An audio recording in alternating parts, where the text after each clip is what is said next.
The missile hit 2 blocks away while I was ladling soup for refugees. The windows exploded inward, glass cutting my face, but I kept serving. When death is this close, a warm meal becomes a reason to stay alive. March 15th, 2022. The train station in Lviv, Ukraine, was chaos wrapped in terror. Thousands of families fleeing Russian bombs, children crying for parents they'd lost in the crowd, elderly people collapsing from exhaustion and hunger. My name is Jose Andres, and I should have been safe in my restaurant in Washington, D.C., but instead I was standing in a war zone with nothing but a ladle and an insane belief that food could fight evil. The air raid sirens were wailing again, the third time in 2 hours, and everyone was supposed to run to the bomb shelters. Everyone except my team and me.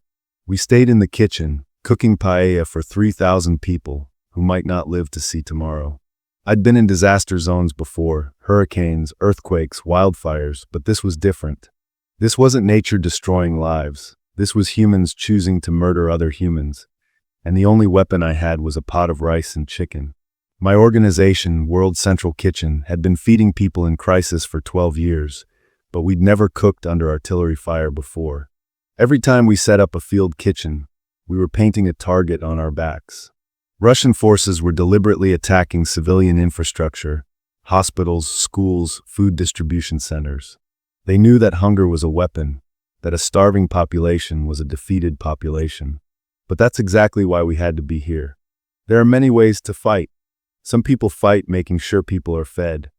I told my team as we unloaded supplies from the truck. Around us, the sound of distant explosions rolled across the city like thunder that wouldn't stop. My hands were shaking as I opened the first case of vegetables, not from fear, though God knows I was terrified, but from rage.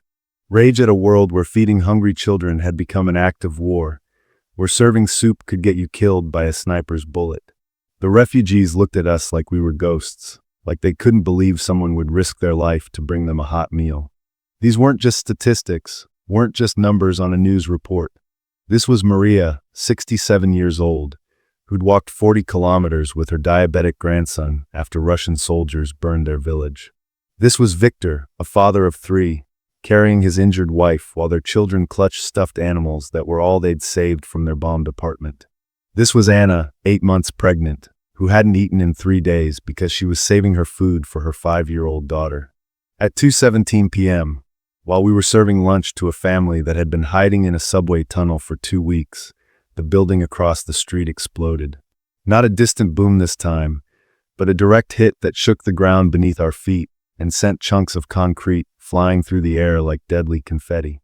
The mother screamed and threw herself over her children, sure they were all about to die.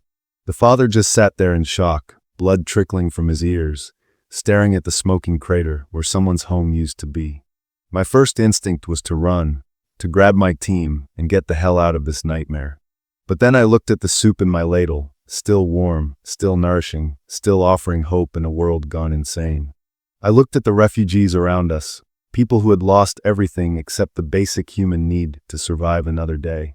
And I realized that running would mean the Russians had won. They wanted us to abandon these people, to let them starve, to prove that civilians weren't worth saving. I steadied my shaking hands and kept serving soup. "You're crazy, chef," my sous chef Miguel whispered, his voice barely audible over the sound of emergency sirens. "We need to evacuate. This isn't safe." He was right, of course. Nothing about this mission was safe. We'd already lost 6 team members in Ukraine, good people who died trying to feed hungry families. Every day we stayed increased the odds that we'd join them. But every day we left meant thousands of people would go to bed hungry, would lose a little more hope, would surrender a little more of their humanity to the machinery of war. That's when I understood something that changed everything about why I was here. This wasn't about the food, not really. Yes, people were starving. Yes, they needed calories to survive. But what they needed even more was proof that the world hadn't forgotten them, that someone still believed their lives were worth saving. Every bowl of rice I served was a message. You matter, you're not alone. There are still good people in this world willing to risk everything to keep you alive. The psychological warfare was as real as the artillery shells. Putin's strategy wasn't just to occupy Ukrainian territory, it was to break the Ukrainian spirit, to make people so desperate and hopeless that they'd surrender rather than continue suffering. Hunger was one of his weapons, displacement was another. But hope. Hope was our weapon back. Every time a refugee smiled when they tasted our food, every time a child laughed while eating our cookies, we were winning a battle that couldn't be measured on any military map. By evening, we'd served over 4,000 meals, but the real victory was smaller and more personal. I watched a grandmother share her soup with a stranger's baby because the mother was too weak to produce milk. I saw teenagers who should have been worried about homework instead dividing their bread with elderly refugees who reminded them of their own grandparents.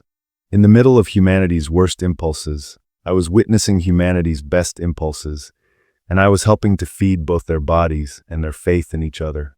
The next morning brought new horrors, reports of mass graves, of civilians executed in the streets, of hospitals bombed while patients were still in surgery. The temptation to leave was overwhelming. Every rational part of my brain screamed that this was suicide, that no amount of soup was worth dying for. But then I met Alexander, a 12-year-old boy who'd been separated from his parents during an evacuation. He hadn't spoken in days, trauma had stolen his voice, but when he tasted our hot chocolate, he smiled for the first time since the war began. That smile was worth risking my life for. That moment of joy in a child who'd seen too much death, that spark of hope in eyes that had witnessed unspeakable evil. That was why we stayed when every instinct told us to run. We were operating under fire for the first time, but we were also operating under something more powerful than fear. The belief that feeding people is sacred work, especially when doing it might kill you. 3 weeks into our Ukraine mission, we learned that Russian forces were specifically targeting humanitarian workers. Aid convoys were being bombed, medical personnel were being murdered, food distribution sites were being marked for destruction. We weren't just collateral damage anymore. We were enemy combatants in Putin's war against civilian survival.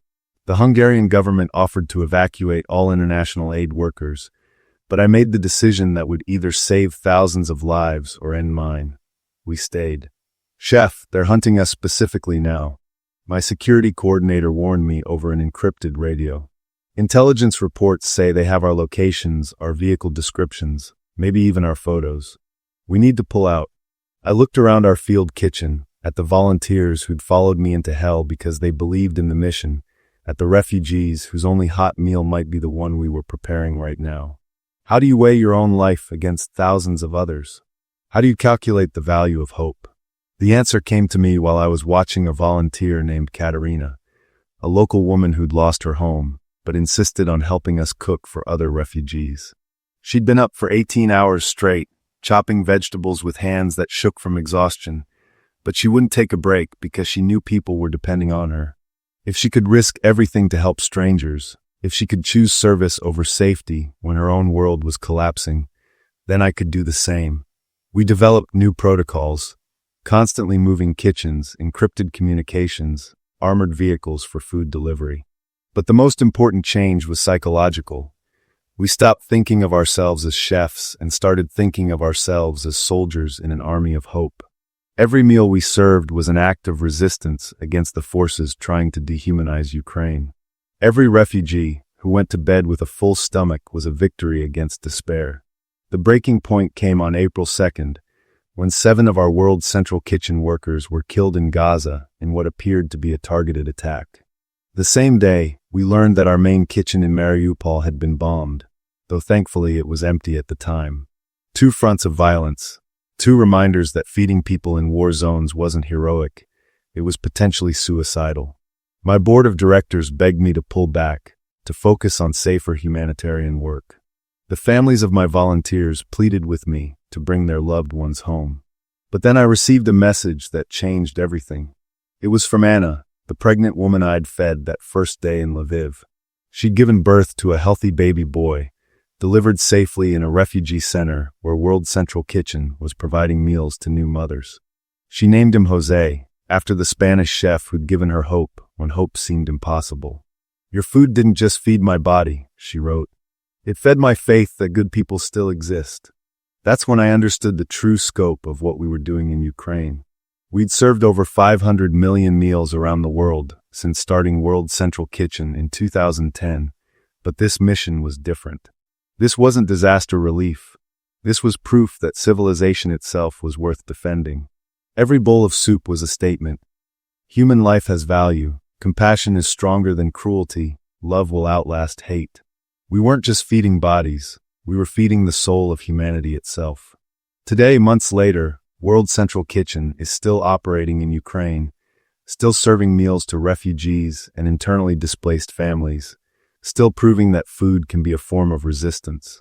We've lost team members, we've been targeted by enemy forces, we've watched our kitchens burn and our volunteers weep. But we've also seen miracles, families reunited over shared meals, strangers becoming friends while waiting in food lines, children rediscovering laughter while eating our cookies. The psychological toll has been enormous. I wake up some nights in cold sweats, reliving the moment when that building exploded across the street. I see the faces of volunteers who didn't make it home, good people who died because they believed hungry people deserved to eat regardless of the risks. The survivor's guilt is crushing sometimes. Why did I live when they didn't? Why was I able to come home to my family when theirs will never see them again? But then I remember baby Jose, named after a chef who refused to let war defeat hope. I remember Alexander's smile, the first one he'd managed since losing his parents. I remember thousands of meals served, tens of thousands of people fed, hundreds of thousands of moments when despair was replaced by nourishment. We were nominated for the Nobel Peace Prize in 2024, recognition that feeding people is peace-building work, that combating hunger is combating hate. The world is watching Ukraine, but too many people are watching like it's a movie, like the suffering isn't real, like the hunger isn't their problem. But hunger anywhere is everyone's problem, because hunger is how humanity dies. Not all at once, but one empty stomach at a time. When we let people starve, when we decide that feeding them is too dangerous or too expensive, we're not just failing them.